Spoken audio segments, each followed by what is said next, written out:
Our eyes nearly jumped out of our heads when we first saw Vivo's prototype phone that unlocks when you place your finger right on the screen. Now that the fingerprint reader is real, Vivo, a Chinese company based out of Shenzhen, has upped the ante with 3 wild features to its concept Apex phone. It all starts with a massive 6-inch screen that has whittled the bezels to an impossible 1.8mm on 3 sides and 4.3mm on the bottom. The frame around the face is so slim there's not even room for the front-facing camera. This is where the first cool concept part comes in. Flip over the front-facing camera and in 0.8 seconds an 8-megapixel lens rises up from the phone's top edge. Boom! That's your selfie camera. The lens rises fairly slowly in the prototype, so you wouldn't be able to take pics on the fly.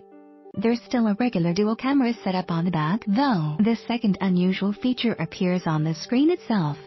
Vivo has expanded the in-screen fingerprint reader. On the Apex, the target takes up almost half the bottom of the phone. Instead of just a small circle that opens all sorts of doors to simultaneously scan 2 fingerprints for added security. Or place your finger down at any odd angle instead of hitting it perfectly dead center.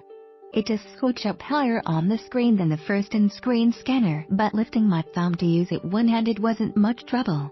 In theory, you could even have 2 people lay down prints, say to authorize an app overriding parental controls.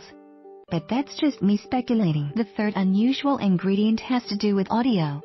Vivo gave the Apex OLED panels that vibrate to create the sound for your videos, calls and gaming. Other phones have tried similar sound conduction techniques, including the Xiaomi Mi Mix, which used a fancy-sounding cantilever ceramic piezoelectric actuator to deliver sound.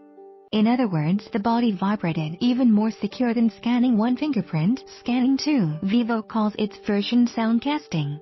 And the speakerphone demo we got on the prototype sounded loud and rich.